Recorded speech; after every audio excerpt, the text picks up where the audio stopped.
보실 말씀은 마가복음 1장 16절에서 45절 끝까지 보도록 하겠습니다. 제가 한 절, 여러분들이 한 절 읽으면서 말씀을 봉독하도록 하겠습니다. 그냥 읽지 마시고 어떤 내용인지 생각하시면서 말씀을 읽기를 원합니다. 갈릴리 해변으로 지나가시다가 시몬과 그 형제 안드레가 바다에 금을 던지는 것을 보시니 그들은 어부라.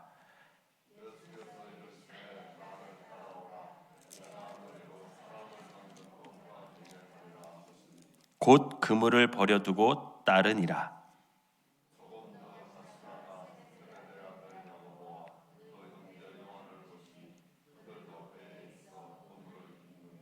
곧 부르시니 그 아버지 세베대를 품꾼들과 함께 배에 버려두고 예수를 따라가니라.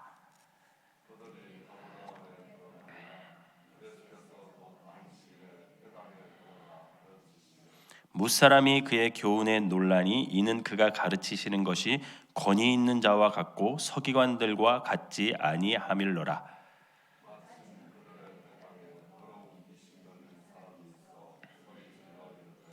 나사렛 예수여, 우리가 당신과 무슨 상관이 있나이까?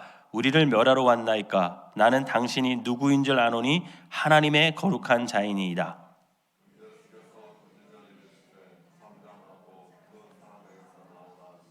더러운 귀신이 그 사람에게 경련을 일으키고 큰 소리를 지르며 나오는지라.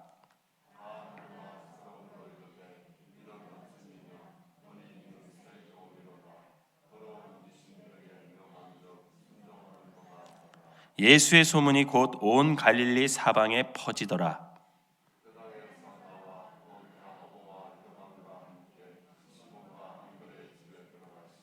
시몬의 장모가 열병으로 누워 있는지라 사람들이 곧 그 여자에게 대하여 예수께 여짜온대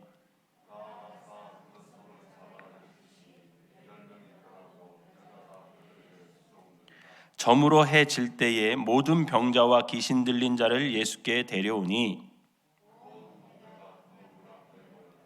예수께서 각종 병이든 많은 사람을 고치시며 많은 귀신을 내쫓으시되 귀신이 자기를 알므로 그 말하는 것을 허락하지 아니하시니라.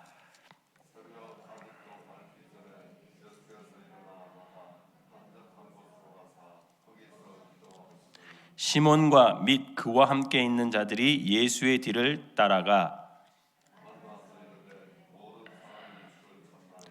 이르시되 우리가 다른 가까운 마을로 가자. 거기서 전도하리니 내가 이를 위하여 왔노라 하시고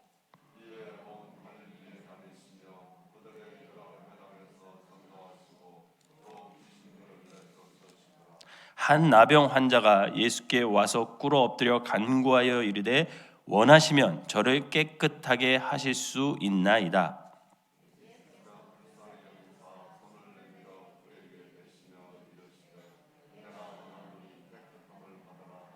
곧 나병이 그 사람에게서 떠나가고 깨끗하여진지라. 이르시되 삼가 아무에게 아무 말도 하지 말고 가서 내 몸을 제사장에게 보이고 네가 깨끗하게 되었으니 모세가 명한 것을 드려 그들에게 입증하라 하셨더라. 그러나 그 사람이 나가서 이 일을 많이 전파하여 널리 퍼지게 하니 그러므로 예수께서 다시는 드러나게 동네에 들어가지 못하시고 오직 바깥 한적한 곳에 계셨으나 사방에서 사람들이 그에게 나오더라. 아멘. 이 새벽에도 하나님의 은혜가 우리와 함께함을 믿으시기를 바랍니다.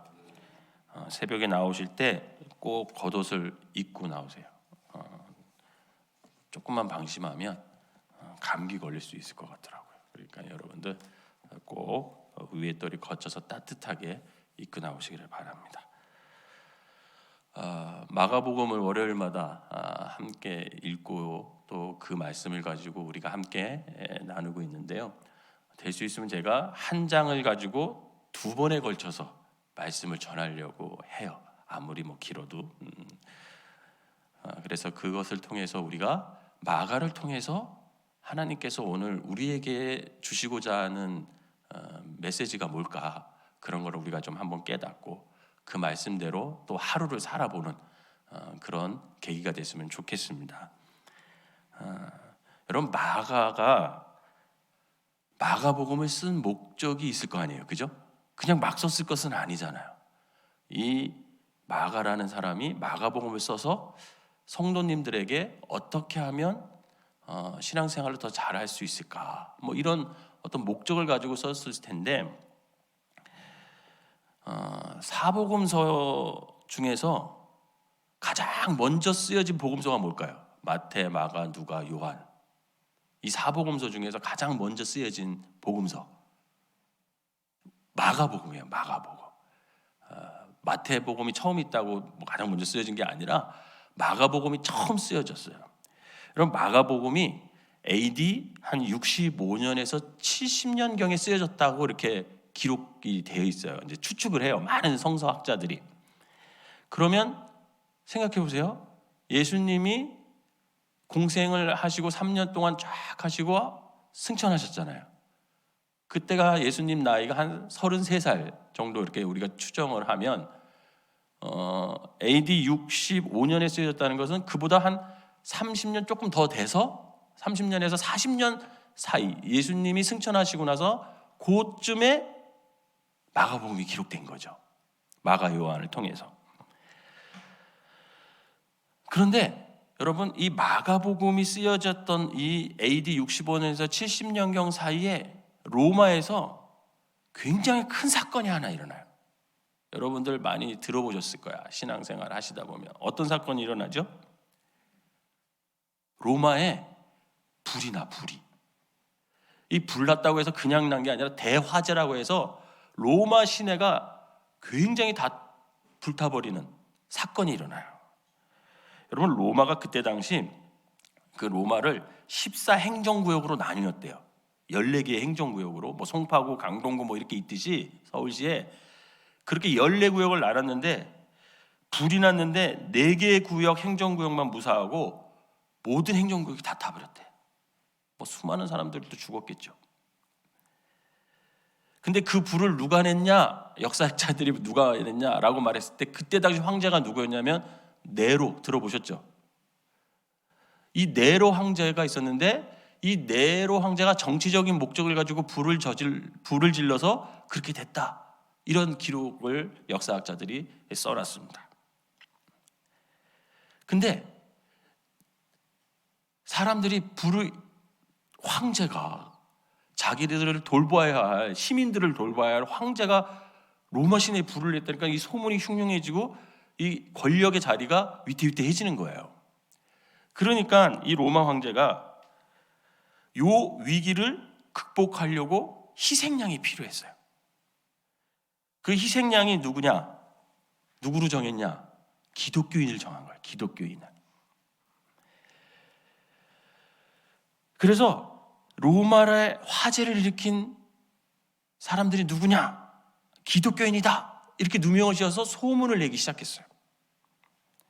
그러면서 어떤 일이 일어났냐면 기독교인들을 핍박하는 일이 일어납니다. 이 핍박하는 과정에서 어떤 기독교인들은 자신이 기독교인이 아닌 척한 거야. 아닌 척. 왜? 기독교인이면 잡혀다가 고문받고 죽고 막 이러잖아요.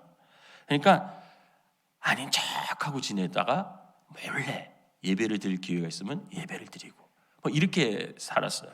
또 어떤 사람은 고문에 못 이겨서 신앙을 지키며 살다가 주변 기독교인들 보고 너 누구 기독교인 말하면 살려줄게 뭐 이렇게 했겠죠.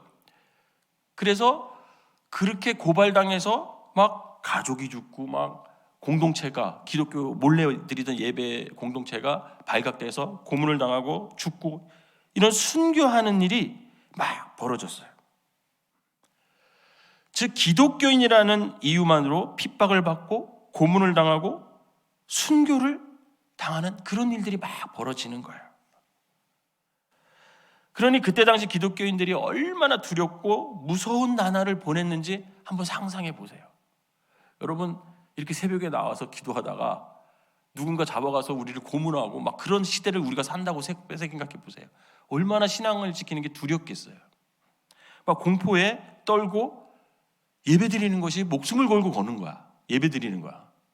그런 나날을 보내다는데, 이런 상황에서 마가 요한은 이 두려움에 떠는 그리스도인들에게 힘을 주고 이 그리스도인들에게 핍박 가운데서도 그 예수님에 대한 믿음을 잃지 않게끔 할 필요가 있었던 거죠. 그래서 이 마가복음을 기록하기 시작해요. 마가 요한이 이 마가복음을 써내려가면서 예수님은 하나님 아들이다. 그분은 구원자시다. 그리고 하늘나라가 있다. 이 세 가지 주제를 선포하는 거예요. 그러면서 너희들이 지금 핍박받고 고난받지만 이미 예수님께서 핍박받고 고난받고 너희들보다 더 심한 고난 속에서도 믿음을 지켰고 본을 보여주셨다. 그러니 너희들도 이 핍박 가운데에서도, 이 고난 가운데에서도, 이 어려운 상황 가운데서도 그 믿음을 잃지 말고 우리가 주님 오시는 날까지 신앙생활 잘하자. 그런 의도로 이 마가복음을 마가 요한이 써냈던 것입니다.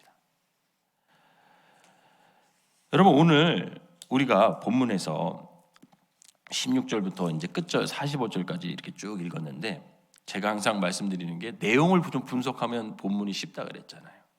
오늘은 그래서 이 16절에서부터 45절까지 예수님께서 어떤 일을 했는지 우리가 조금 한번 살펴볼 필요가 있어요. 먼저 16절에서 20절에 보면 갈릴리 해변으로 이렇게 시작해요. 그러니까 예수님이 지금 어디쯤에서 활동하고 있는 거예요? 갈릴리 지방에서 활동하고 있는 거야. 갈릴리 호수가 이렇게 있으면 갈릴리 호수 윗부분에 북쪽으로 이렇게 활동을 지금 하고 계세요.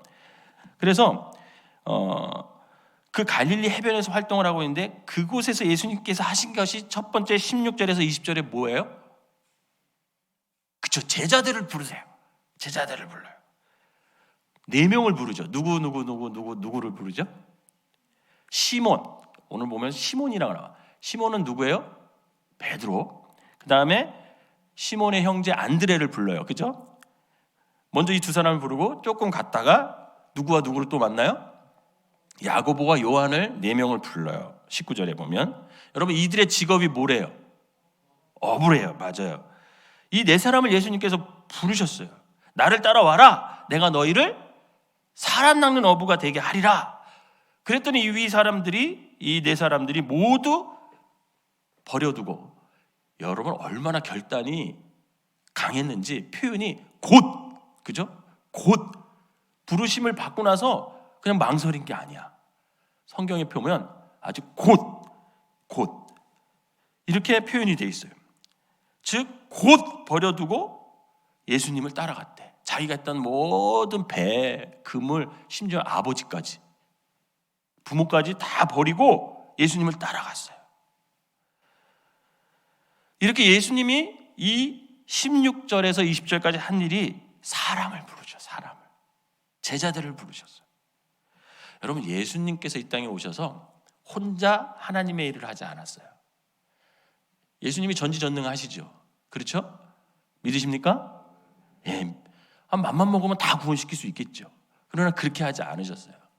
누구와 더불어요? 제자와 더불어 사람을 불러서 그 제자들로 하여금 구원의 사역을 이루어 가시는 걸 볼 수 있어요. 여러분, 성경을 쭉 읽다 보면요, 하나님께서는 절대 혼자 일 안 하십니다. 파트너를 부르세요. 그 파트너가 먼저 믿은 우리임을 믿으시길 바랍니다. 믿는 자를 먼저 부르셔서 그 사람을 통해서 구원의 사역을 이루어 가신다는 것을 여러분 기억하셔야 돼요. 그러면서 이제 21절에서 28절에 보면 이제 장소가 옮겨져요. 어디예요? 21절에 가버나움이라는 곳으로 예수님이 장소를 옮기셔. 여러분, 이 가버나움이 어디냐면 갈릴리 호수가 이렇게 있으면 바로 갈릴리 호수 북쪽 바로 옆에 있어요. 가까워요. 이 가버나움에 가셔서 안식일 날 어디에 들어가셔요? 회당에 들어가셔요. 회당에 들어가셔서 예수님이 무엇을 하셨습니까? 21절에 먼저 가르치는 일을 하셨어요. 예수님이 회당에 온 사람들을 가르쳐. 그랬더니 그 가르침에 사람들이 어떤 반응을 보여요? 깜짝 놀랬대. 성경에 보면. 왜? 그 가르침이 남달랐어. 권위 있는 자와 같고 그 똑똑한 서기관들과 좀 달라. 가르치는 게. 그냥 지식만 가르치는 게 아니야. 들어보니까 예수님은 정말 뭔가를 하늘나라서부터 이 땅까지 관통하는 뭔가 진리가 있는 것 같아. 그러니까 사람들이 그 예수님의 이야기를 듣고 깜짝 놀랐대요.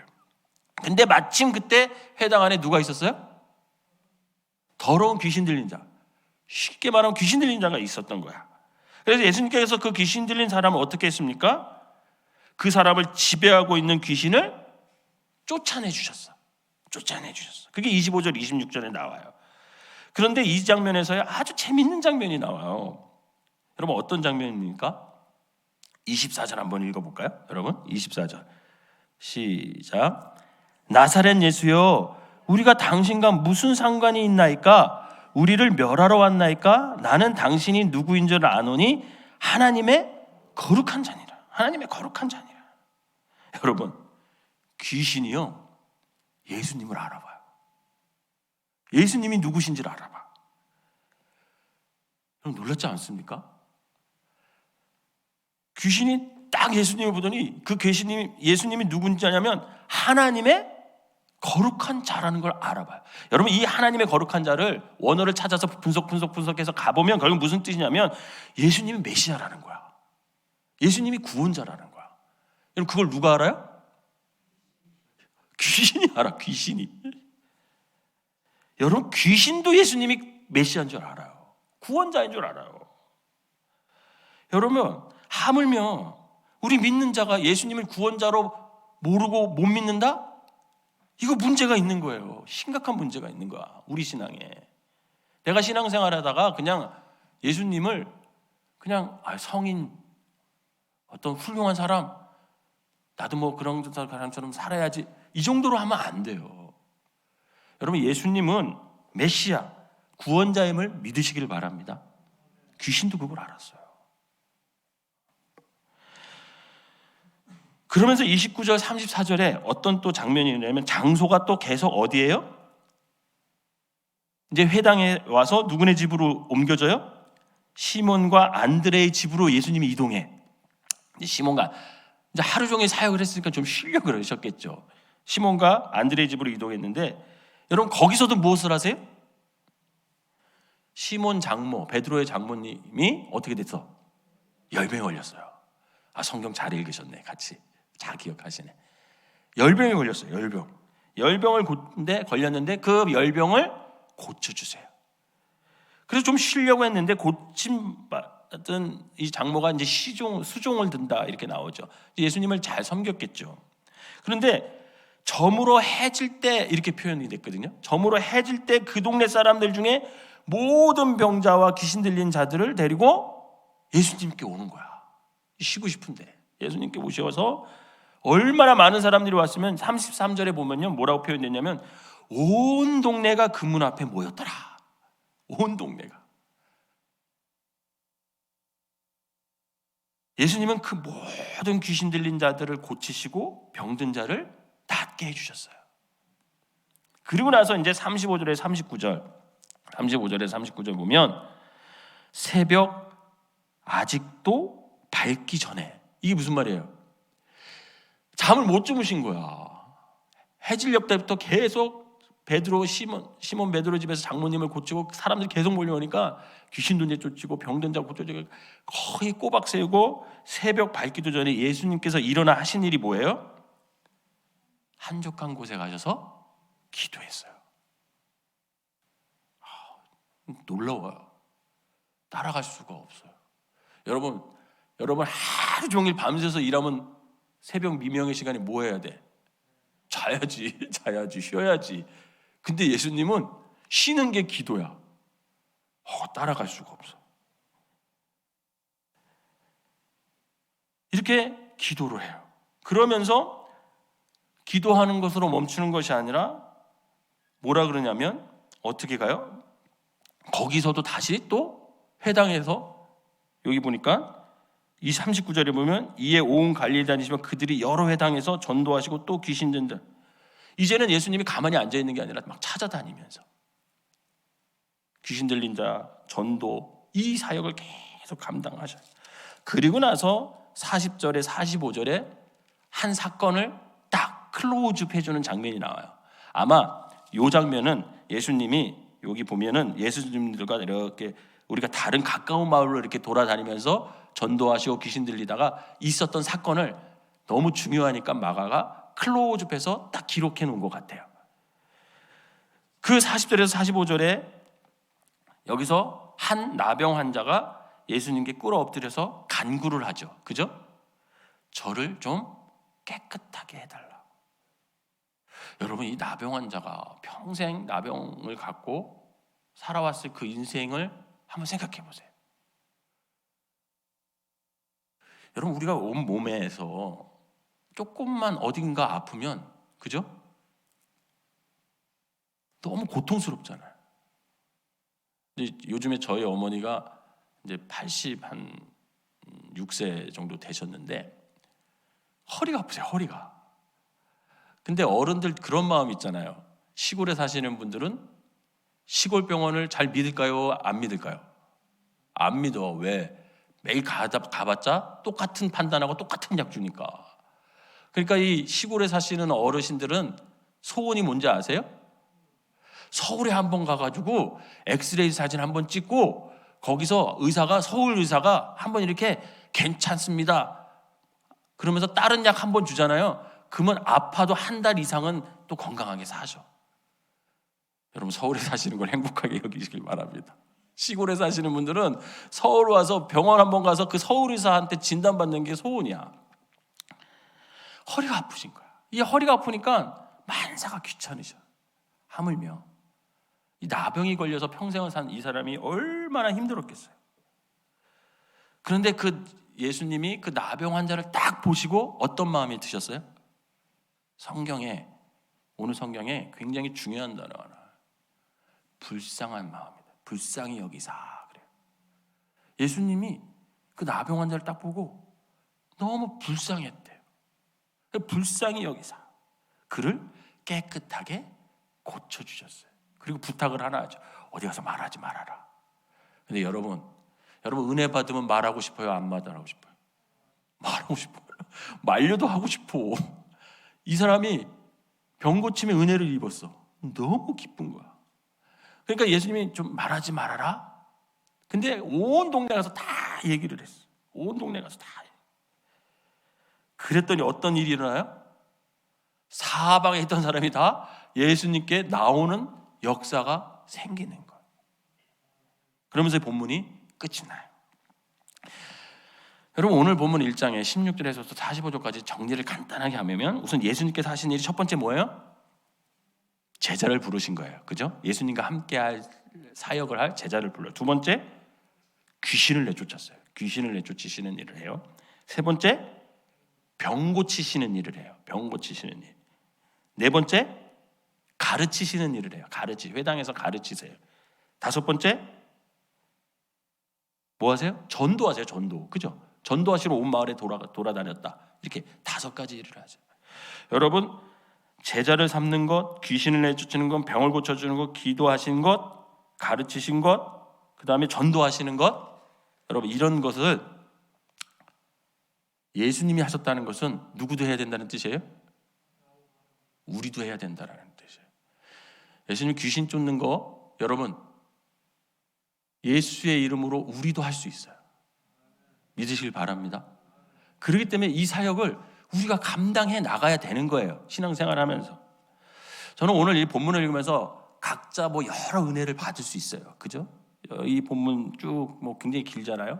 근데 저는 2가지 어떤 은혜를 받았어요. 첫 번째 은혜는 어떤 은혜였냐면, 열심히 살아야겠다. 이런 은혜를 받았어요. 열심히 살아야겠다.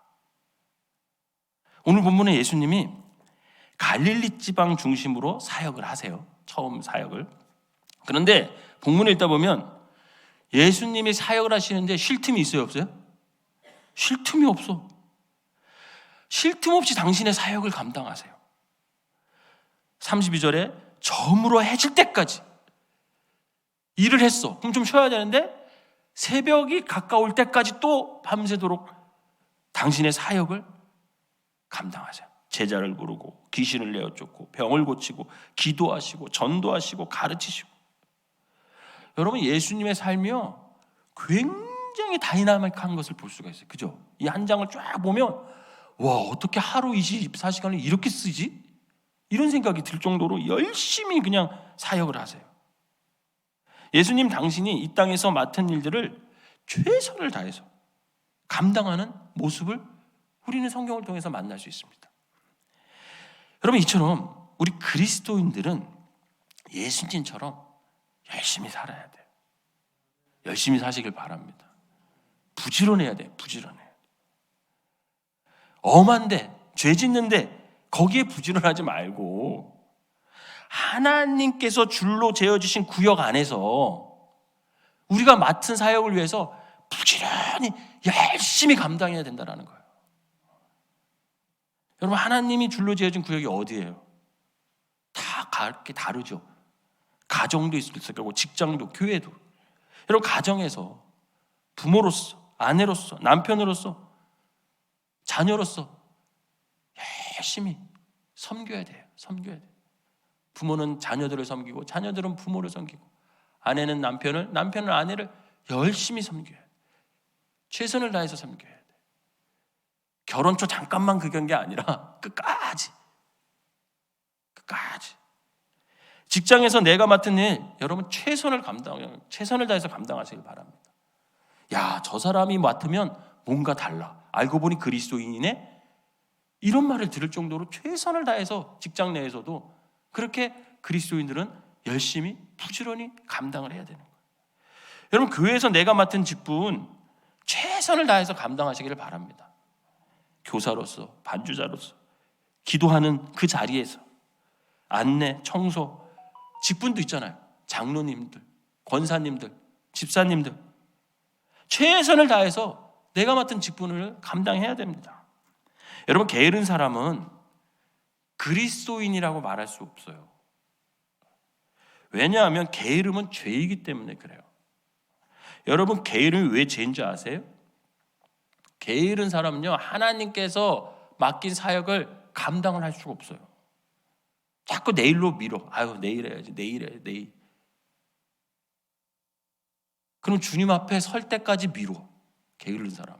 그럼 그게 죄예요. 사랑하는 성도 여러분, 우리도 예수님처럼 하나님께서 줄로 재어진 그 구역 안에서 열심히 한번 살아보는 그런 성도들이 되기를 바랍니다. 두 번째로 제가 받은 은혜는 우리도 누군가에게 좀 불쌍하게 여기는 마음을 갖고 손을 내밀어 줄 수 있는 그 따뜻함을 좀 가졌으면 좋겠다. 이런 은혜가 저한테 생겼어요. 41절 한번 읽어볼까요? 41절 시작. 예수께서 불쌍히 여기사 손을 내밀어. 아멘. 예수께서 불쌍히 여기사 손을 내밀어. 손을 내밀어 그를 만지셨대. 터치하셨대. 그리고 고침을 받았어요. 그 사람이. 여러분, 나병 환자 만지기가 쉬울까요? 어려워요. 그죠? 쉽지 않아요. 요즘에요, 코로나 시대에 누구하고 악수하는 거 쉬워요? 안 쉬워요? 쉽지 않아요. 악수하는 것도 요즘에는 쉽지 않아요. 그런데 하물며 예수님 그 나병 환자를 불쌍히 여기는 마음을 가지셨는데 어떻게 해요? 그 부사 환자를 손을 내밀어서 만져줘. 터치를 해줘. 야, 그러면서 그를 고쳐주시죠. 여러분, 우리가 앞으로 살아가는 시대를 AI 시대라 그래요. 인공지능 시대라 그래요. 인공지능 시대. 여러분, 인공지능 시대, 이 AI 시대가 오면요, 그냥 인공지능이 다 하는 거야. 사람 대신에. 사람이 할 일이 별로 없어. 제가 이 말씀을 이렇게 묵상하다가 야, AI 시대가 오면 어떤 직업이 사라질까 하고 쭉 찾아봤어요. 거의 다 사라져, 직업이. 우선 영업사원들이 사라진대요. 이제는요, 여러분, 뭐 물건 팔 때 사람과 사람 만나지 않는데 그냥 이렇게 탁탁탁 데이터만 입력하잖아요. 그럼 쭉 정보를 줘가지고 그냥 배달, 집 앞까지 배달되는 거예요. 요즘도 그렇잖아요, 그죠? 근데 이게 시대 AI 시대면 더 빨리 분석할 수 있게끔 쉬운 자료를 제공해 준대, 우리. 그러니까 사람을 만날 필요가 없는 거야. 그러니까 영업사원이 점점 사라질 거래. 그 계산하는 사람들 있죠, 캐셔들도 곧 사라질 거래. 진짜 그렇더라고. 제가 캄보디아 살다가, 캄보디아는 지금 우리나라 1970년대 초거든요. 거기 살다가 여기 와가서 햄버거 집을 딱 갔어요. 햄버거 한번 먹고 싶어가지고, 버거킹 먹고 싶어가지고 갔는데, 주문을 하려고 사람한테 갔더니 여기서 주문하죠, 저기 가서 하래. 보니까 기계가 있어, 기계가. 그래서 자기 혼자 다 주문하는 거야. 그래가지고 한번 그 저절로 글로 주문이 들어가서 우리가 받기만 하면 되는 거예요. 이게 또 촌사람이니까 긴장되더라고요, 저는. 그러면서 이제 캐셔가 없어진대요. 전화 상담사, 운전기사도 곧 없어진대. 왜? 요새 자율주행 해가지고 막 차 혼자 막 다니게끔 지금 막 만들고 있잖아요. 근데 그런 시대가 온대요. 여러분, 변호사, 판사, 의사 잘 나가잖아요, 요즘에. 없어질 수 있대. AI들이 다 한대. 대신 다 한대. 직업들이 앞으로 미래 시대가 오면요, AI가 다 대신한다고 합니다. 더 정확하게 판결하고요, 더 완벽하게 병을 고친다고 해요. 그 시대가 오면 사람이 할 일이 별로 없어진다고 합니다. 그런데 여러분, 정말 그럴까요? 저는 그렇게 생각하지 않아요. 기술적으로는 그럴 수 있어도 그럴 것 같지가 않아. 왜? AI가 할 수 없는 것들이 있어요. 여러분, AI가 할 수 없는 것들이 있어요. 그게 뭘까요? 공감이에요, 공감. 불쌍히 여기는 마음. 이런 거 AI가 못해요. AI는 일을 잘할지는 모르지만 죄 지은 사람들에게, 상처받은 사람들에게, 뭔가 아픔이 있는 그런 사람들에게 따뜻한 마음으로 다가가서 그들을 품어 안아주고 그들의 마음을, 상처받은 마음을 공감할 수 있는 능력이 AI에게는 없어요. 다른 성도 여러분, 기적은요, 공감하는 능력에서 시작됨을 믿으시길 바랍니다. 상처의 치유는요, 누군가가 나의 상처에 공감해주고 불쌍히 여기면서 손을 내밀어 줄 때 치유될 수 있음을 믿으시길 바랍니다.